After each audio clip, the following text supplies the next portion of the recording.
క్రీస్తేసు ప్రభువు తిరిగి వచ్చును. లేశమైనను జాగు చేయడు, లేశమైనను జాగు చేయడు. కొంత సమయమే మిగిలినది, కొంత సమయమే మిగిలినది. వచ్చు వరకు కనిపెట్టుము, ప్రభు వచ్చు వరకు కనిపెట్టుము. నిశ్చయముగా ఆయన వచ్చును, నిశ్చయముగా ఆయన వచ్చును. ప్రభు రాకనెవరు ప్రేమింతురో వారిని ప్రభు కొనిపోవును. ప్రభు రాకనెవరు ప్రేమింతురో వారిని ప్రభు కొనిపోవును. కొంత సమయమే మిగిలినది, కొంత సమయమే మిగిలినది.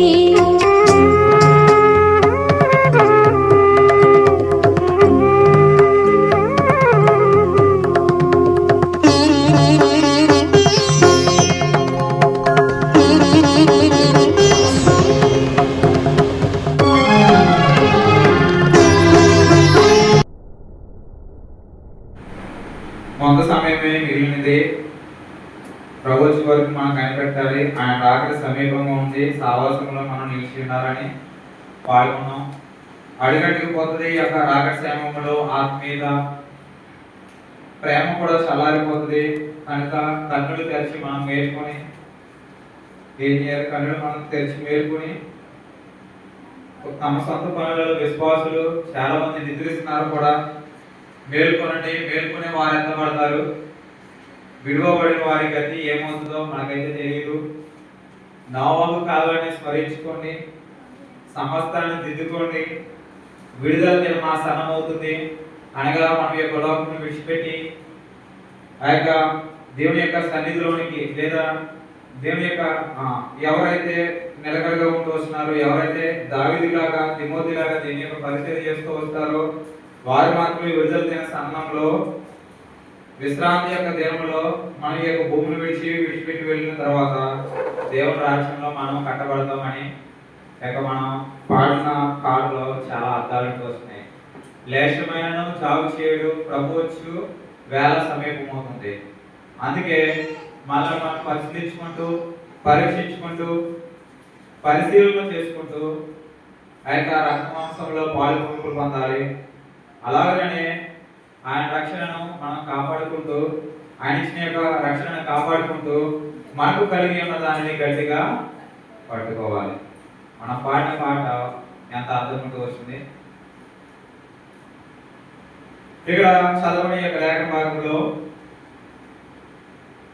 దాని గురించి నేను మీకు అప్పగించిన దాన్ని ప్రభు వాళ్ళని పొందితేనే, ఇది ప్రతి వారం మనం ధ్యానించుకునే వాక్యం. ఈ రీతిగా పరిశీలన చేసుకుంటూ, పరీక్షించుకుంటూ ఆయన యొక్క రక్త మాంసంలో మనం పాలుపంపులు పొందే వారుగా మనం ముందు వచ్చి ఉండాలి. ఇక చదవని యొక్క ప్రకటన గ్రంథంలో 2వ అధ్యాయము 25వ వచనం, నేను వచ్చే వరకు మీకు కలిగిన దానిని గట్టిగా పట్టుకునండి. ప్రభుని యేసుక్రీస్తు రాకడ సమీపంగా ఉంటూ వస్తున్నది కనుక ఈ యొక్క సంఘములకు దేవుడు ఎఫెసు సంఘానికి ఏం చెప్పిస్తూ, ఎఫెసులో ఉన్న సంఘపు దూతలకు ఇలాగూ రాయము.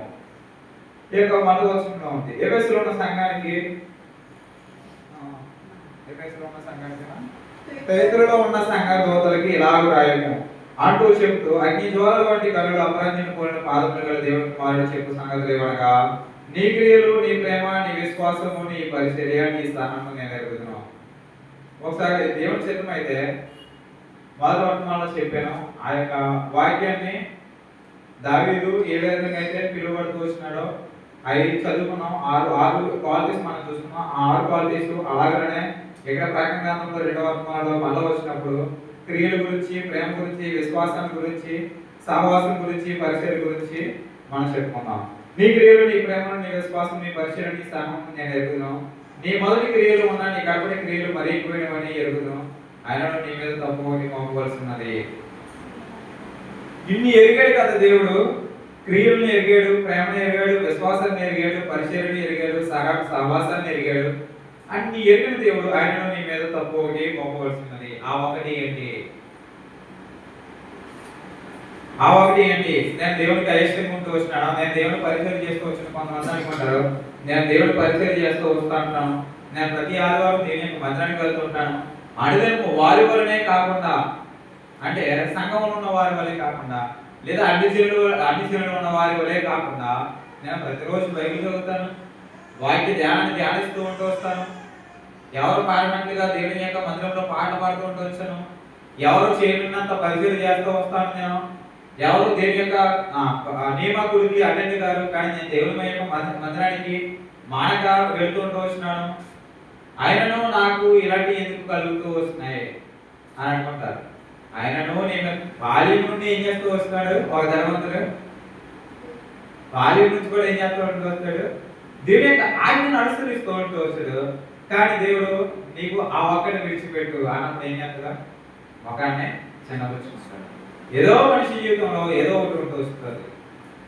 ఆ యొక్క తప్పు కూడా ఉండకూడదు. ఆ యొక్క తప్పు కూడా లేనప్పుడు మాత్రమే మనం ఆ యొక్క నిత్య రాజ్యానికి మనం వెళ్ళగలం.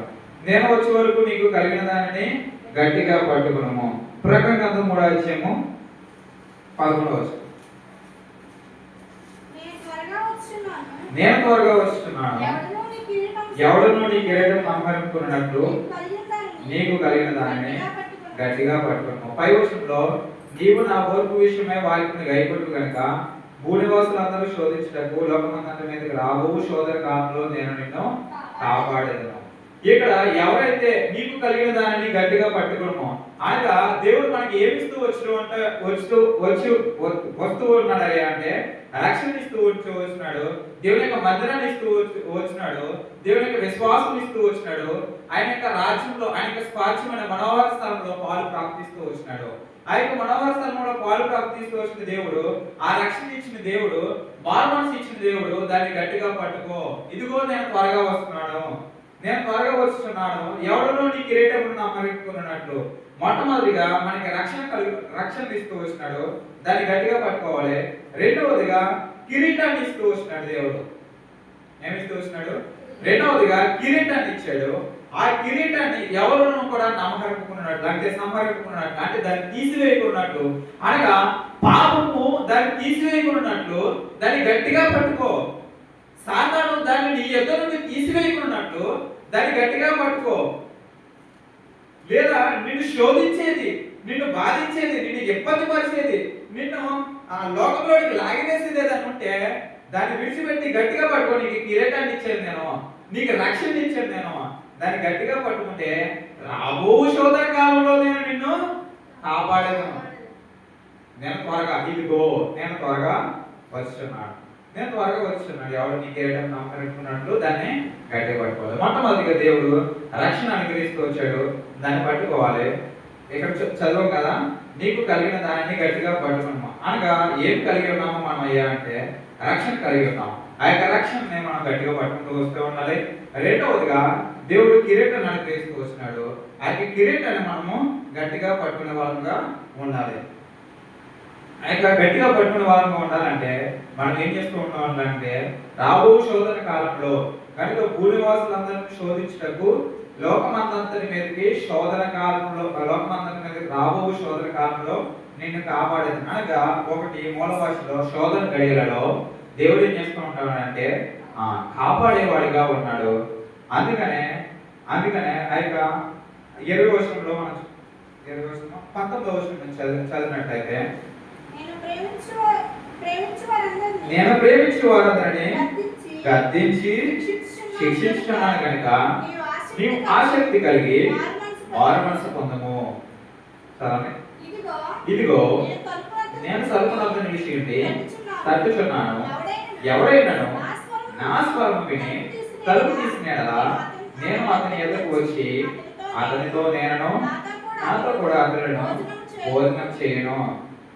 నేను జయించి నా తండ్రితో కూడా ఆయన సింహాసనం నందు కూర్చుని ఉన్న ప్రకారము జయించు అని నాతో కూడా నా సింహాసనం నందు కూర్చుండనిచ్చేదను. సంగములతో ఆత్మ చెబుతున్న మాట చెవి గలవాడు వినను గాక. ఈ యొక్క లేఖన భాగం ఎవరికైతే చెవులు వస్తున్నాయో వారు వినను గాక. నేను ప్రేమించు వారందరినీ గద్దించి శిక్షించి అన్నాడు కనుక దేవుడు ప్రేమిస్తూ వస్తున్నాడు, కానీ ఇక్కడ ఏం చేస్తున్నాడంటే గద్దిస్తూ వస్తున్నాడు. సేవకుడు కూడా ప్రేమిస్తూ వస్తాడు, విశ్వాసిని గద్దిస్తూ వస్తాడు. సేవకురాలు కూడా ప్రేమిస్తూ వస్తుంది, గద్దిస్తూ వస్తుంది. వాక్యం కూడా దేవుడు కూడా మనల్ని ప్రేమించే వాక్యం వస్తుంటది, గద్దించే వాక్యం వస్తుంటది. మనల్ని దేవుడు ప్రేమించేవాడిగా ఉంటాడు, శిక్షించేవాడిగా ఉంటాడు.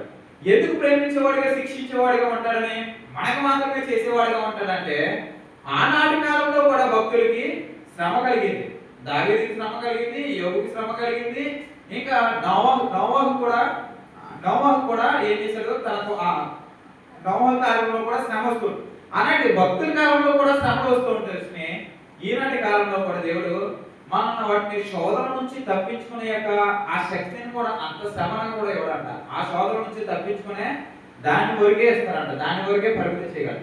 యోగు కాలంలో కూడా మరి శ్రమతో వచ్చినాయి. నాకే ఇన్ని శ్రమ, నాకే ఇన్ని బాధ, నేను దేవుని ప్రేమిస్తూ వస్తున్నాను, నేను దేవుని సన్నిధికి వెళ్తున్నాను, దేవుని యొక్క పరిచర్య చేస్తున్నాను, దేవుని యొక్క ప్రజలతో ఉంటున్నాను, దేవుని యొక్క సేవకుడికి యొక్క పరిచర్య చేస్తున్నాను, దేవునికి సేవకుడికి పరిచర్య చేస్తున్నాను, అయినా నాకే ఎందుకు అనుకుంటే వస్తే, కానీ నేను ప్రేమించే వారిని ఏం చేస్తానంటున్నాడు దేవుడు, గద్దిస్తానంటున్నాడు, శిక్షిస్తానంటున్నాడు.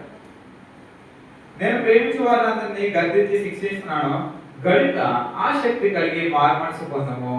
ఇదిగో నేను తలుపు వద్ద నిలుచుండి తట్టుచున్నాను, ఇదిగో నేను త్వరగా వస్తున్నాను, ఇదిగో నేను తలుపు వద్ద నుండి తట్టుచున్నాను. ఈ యొక్క రెండు మాటలకి మనం డిఫరెన్స్ ఉంటే, ఇదిగో నేను త్వరగా వస్తున్నాను అంటే ఆయన రాకడికి సమీపం పొంది నేను త్వరగా వస్తున్నాను.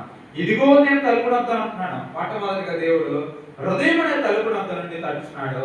ఆ యొక్క హృదయం అనే తలుపు వద్ద నుండి తట్టుచున్నప్పుడు ఎవరైనా నా స్వరం విని, అనగా ఆయన యొక్క లేఖన భాగములు విని, ఆయన యొక్క లేఖనాన్ని విని, ఆయన యొక్క మాటలను విని తలుపు తీస్తే అతనితో నేను నాతో కూడా అతను భోజనం చేస్తాం. నా రాకడి సమీపంగా ఉన్నది.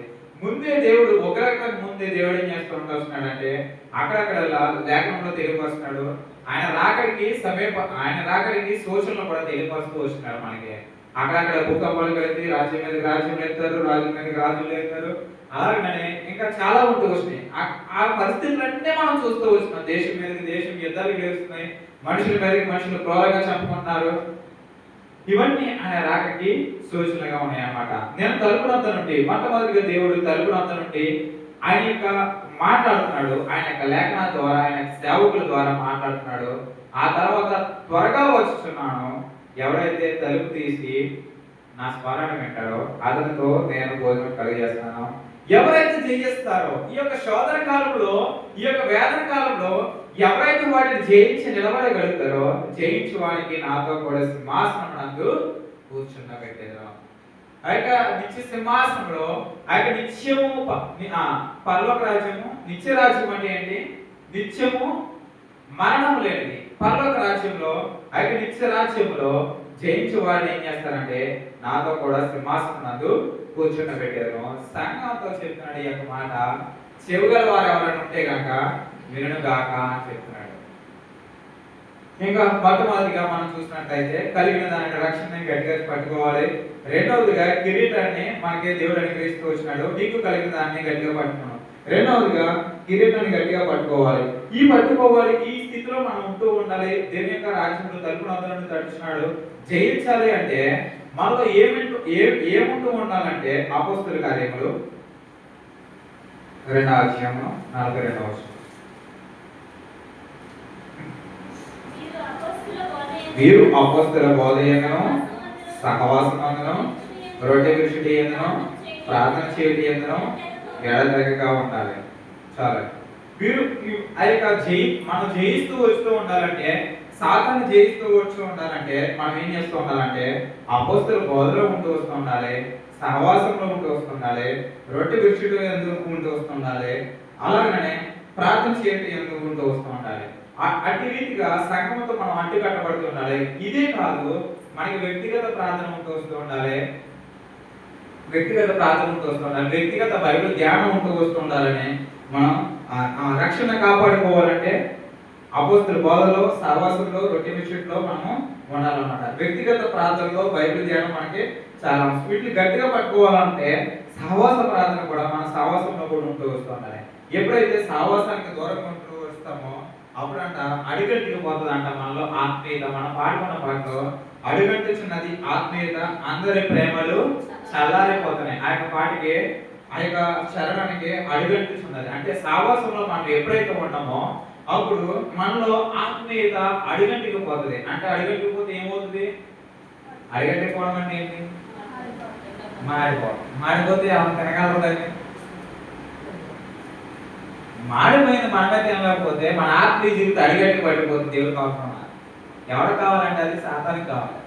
ఆ అడిగట్టి పోయే ఆత్మీయ జీవితం ఎవరికి కావాలి? సాతానికి కావాలి. మాడిపోయేది మనమే తినలేము.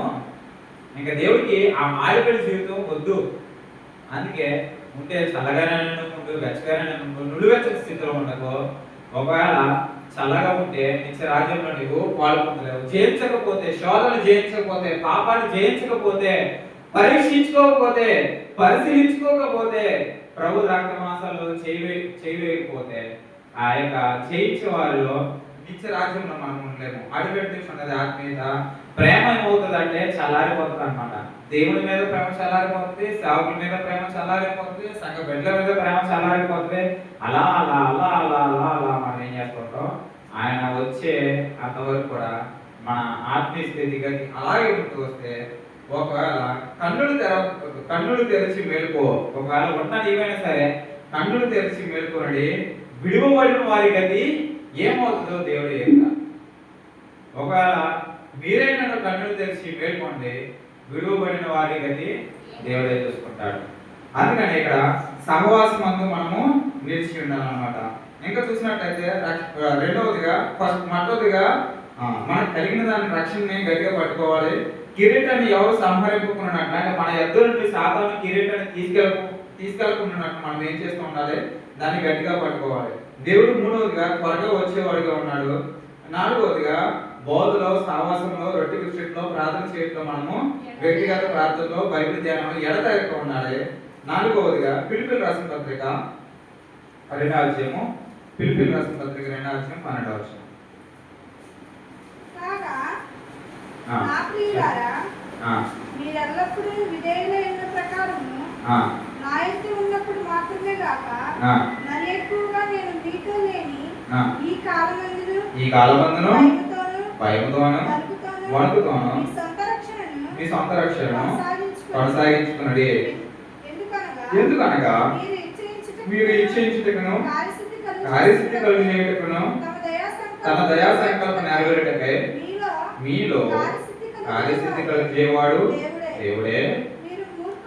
మీరు మూర్ఖమైన ఒకరి జనం మధ్య నిరపరాధులను, నిష్కలంకులను, అనింద్యులనని దేవుని కుమారులైనట్లు సనుగులను, సంసంగులను మాని సమస్త కార్యములను చేయడి. అట్టి జనము మధ్యను మీరు జీవవాక్యము చేత పట్టుకుని లోకమందు జ్యోతుల వలె కనబడుతున్నారు. అందువలన నేను పడిన కష్టము నిష్ప్రయోజనం కాలేదనియు క్రీస్తు దినమున నాకు అతిశయ కారణము కలుగును. చాలు. ఇక్కడ చూసినట్లయితే కాగా నా ప్రియులారా, మీరెల్లప్పుడూ విధేయులైన ప్రకారము నా ఎదుట ఉన్నప్పుడు మాత్రమే కాక మరి ఎక్కువగా నేను మీతో లేని ఈ కాలమందును భయముతోనూ వణుకుతోనూ మీ సొంత రక్షణను ఏం చేయాలి? కొనసాగించుకోవాలి. మనం ఇక్కడ ఏం చేస్తూ ఉండాలంటే మన యొక్క రక్షణ కాపాడుకోవాలి. మొట్టమొదటిగా మనం చూసుకున్నాం, మనకు కలిగిన దాన్ని అంటే మనకు కలిగిన యొక్క ఆ యొక్క రక్షణని గట్టిగా పట్టుకోవాలని. ఇక్కడ దేవుడు మనతో లేని కాలంలో కూడా ఆ రక్షణ మనం ఏం చేస్తూ ఉండాలంటే భయంతో వణుకుతో మన సొంత రక్షకుడిని ఏం చేస్తారు? ఎల్లప్పుడూ విధేయుడే. మనం ఏం చేస్తూ ఉండాలి? నా ఎదుట ఉన్నప్పుడు మాత్రమే కాకుండా, అనగా దేవుని మధ్యలోనే కాకుండా, దేవుని యొక్క ప్రజల మధ్యలోనే కాకుండా ఏం చేస్తాం? సాగులు ఏమన్నా వస్తే వెంటనే టీవీ ఆ సీరియల్ వస్తానా, సినిమా వస్తానా వెంటనే ఏం చేస్తామంటే చాలా బాగా చేయడమో లేదంటే న్యూస్ పెట్టి వెంటనే అది చేస్తుంటారు. అట్టి రీతిగా కాకుండా, అంటే ఇదివరకు బ్రోదర్స్ కంటే నేను చూసుకోండి, డాడీతో పాటు చాలా మంది వెంటనే వెంటనే అసలు ఎలా చేస్తారో తెలియదు. అక్కడ పరిగెత్తుకుంటూ వెళ్ళిపోయి సాగుతున్నారంటే వెంటనే చేస్తుంటారు అనమాట. అది ఉదాహరణ నేను చెప్పలేను, కానీ మనకేం తెలుసు, మనకు తెలుసు కాబట్టి అవి వాటిని అనుభవించుకుంటూ ఎల్లప్పుడూ నా ఎదురు మాత్రమే కాకుండా, అంటే దేవుని సన్నిధిలో ఉన్నప్పుడు మాత్రమే కాకుండా, సేవకులు ఉన్నప్పుడు మాత్రమే కాకుండా, లేదా దేవుని ప్రజలు ఉన్నప్పుడు మాత్రమే వారి ఎదురునే కాకుండా మనం ఏం చేయాలంటే లేని కాలంలో కూడా భయముతో వణుకుతో సొంత రక్షకను అని కొనసాగించుకోవాలి. కార్యసిద్ధి కలుగు చేయడానికి దయా సంకల్పము నెరవేటకే మనలో కార్యసిద్ధి కలుగు చేయవాడు దేవుడే. దేవునికి మాత్రమే మనం దేవుడే కలుగు చేసేవాడు ఉన్నాడు కనుక, అలాగనే మూర్ఖమైన ఒక్క జనం మధ్య నిరపరాధులు ఉన్నట్టు నిష్కలక్షలుగా అనింద్యులమై దేవుడి కుమారుడు అగినట్టు సనుగులను సంశయములను వాని సమస్త కార్యములను చేయాలి. అట్టి జనం మధ్య, అంటే ఈ యొక్క ఒక్కరి జనం మధ్య జీవవాక్యాన్ని చేత పట్టుకుని లోకమందు మనం ఎలా కనబడుతూ ఉండాలి?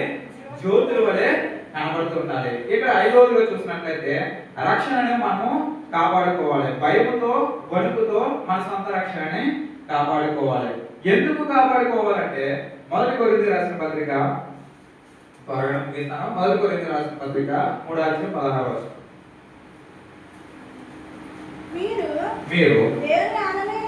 మీరు దేవుని ఆలయమై ఉన్నారని దేవుని ఆత్మ మీలో నివసించుచున్నదని మీరు ఎరుగరా. చాలండి. భయముతో వణుకుతో మనము ఏం చేయాలంటే, మనము దేవుని ఆలయమై ఉన్నాము కనుక, దేవుని ఆత్మ మనలో నివసిస్తుంది కనుక, మన భయముతో వణుకుతో ఏం చేయాలి? మనం ఎవరు ఆలయమై ఉన్నాం?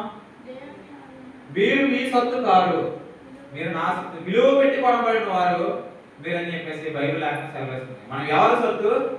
దేవుని యొక్క సొత్తు. ఆయన మనల్ని ఏర్పరచుకున్నాడు, ఆయన రక్షణ అనుగ్రహించాడు, ఆయనే మనకి కిరీటాన్ని అనుగ్రహించాడు, ఆయన మనకి రక్షణ గట్టిగా పట్టుకోమని చెప్తున్నాడు. ఎవరు ఇదిగో నేను తలుపు నుండి తలుపు తట్టుచున్నాను, ఎవరైనా నా స్వరము విని తలుపు తీస్తే జయించేవాడు ఎవరైనా ఉంటే మీలో నాతో నిత్య రాజ్యంలో నాతో కూడా వాడిని కూర్చొని అంటున్నాడు. మనము దేవుని ఆలయమై ఉన్నాము, దేవుని ఆత్మ మనలో నివసిస్తూ వస్తున్నాం కనుక భయముతో వణుకుతో మనం ఏం చేయాలి? మన యొక్క సొంత రక్షకుని కొనసాగించే వాళ్ళమై ఉండాలి. అలా ఇదే కొరింథీ రాసిన పత్రిక 9:23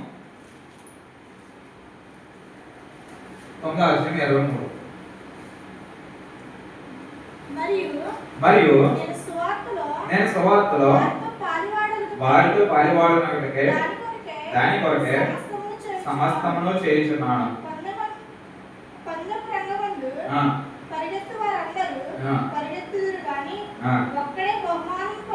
ఒకడే బహుమానం పొందినని మీకు తెలియదా? అటువలే మీరు బహుమానం పొందినట్లుగా పరిగెత్తుడి. చాలండి. మరియు నేను స్వార్థలో వారితో పాలువాడనగడికై దాని కొరకే సమస్తం చేయుచున్నాను. 10 రంగమందు పరిగెత్తు వారందరూ పరిగెత్తులు కానీ ఒక్కడే బహుమానం పొందినని మీకు తెలియదా? ఇప్పుడు రన్నింగ్ పోటీలు ఉన్నాయి. ఫస్ట్ సెకండ్, ఫస్ట్ వచ్చినోడే ఇంకా సెకండ్ థర్డ్ ఏముందండి, ఫస్ట్ వచ్చినోడే ఫస్ట్ వచ్చాడు అంటారు కదా. అలాగా 10 రంగంలో పరిగెత్తే వాళ్ళందరిలో ఫస్ట్ వచ్చినోడు ఉంటాడు. వాడికి ఎక్కువ ప్రయారిటీ ఉంటుందా? సెకండ్ వచ్చినోడికి ఉంటుందా? థర్డ్ వచ్చినోడికి ఉంటుందా? ఫస్ట్ వచ్చినోడికే ప్రయారిటీ ఎక్కువ ఉంటుంది. అలాగే విశ్వాస జీవితంలో కూడా మనం అనుభవించుకుంటే 10 రంగంలో, అంటే ఆత్మీయ జీవితంలో విశ్వాసులు అనబడేవారు లేదా క్రైస్తవులు అనబడేవారు చాలా మంది ఉంటారు. కానీ ఆయన ఇచ్చే కిరీటాన్ని ఒకళ్ళే పొందుకోగలరు. ఇక్కడ ఉన్న ఎంతమందిలో ఒకళ్ళే పొందుకోగలరు. ఆ ఒకళ్ళు మనమై ఉండాలి. ఆ ఒకళ్ళు మనమై ఉండాలి. నిత్య రాజ్యంలో మనందరం ప్రవేశించే వారంగా ఉంటాం. కానీ 10 రంగంలో పరిగెత్తు వాళ్ళందరూ పరిగెత్తురు కానీ ఒకడే బహుమానం పొందరు కదా, మీకు తెలుసు కదా. అటువంటి మీరు బహుమానం పొందినట్టుగా పరిగెత్తుడి. మరియు 10 మంది పోరాడు ప్రతివాణి అన్ని విషయముల యందు మితముగా ఉండడం, వారు క్షేమము కిరీటం పొందుటకు, మనమైతే అక్షయమగు కిరీటం పొందుటకు మితంగా ఉన్నాము. అది క్షయమైనది.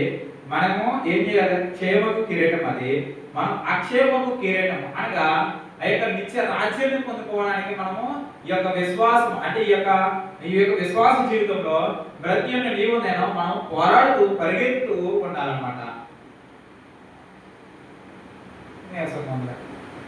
ఏమర్థం? నీరసం పొందలే ఏం చేస్తాం? తమ్ముడు గారికి మధ్య లేదు, నాకు మధ్య లేదు, అన్నయ్య గారికి మధ్య లేదు, నాకు మధ్య లేదు. ఇటువంటి కాకుండా 10 రంగంలో మనము, అంటే 10 మరియు 10 మంది పోరాడు ప్రతివాడు అన్ని విషయముల యందు మితము ఉంటాను. అంటే నిజంగా మనం నిత్య జీవానికి దేవుడిని మనం నిజంగా ప్రేమించే వారమైతే, దేవుడిని మనం నిజంగా అనుసరించే వారమైతే అన్ని విషయంలో మితంగా ఉంటాం. ఇప్పుడు ఆర్మీకి సెలెక్ట్ అయ్యే వాళ్ళు అంటారు.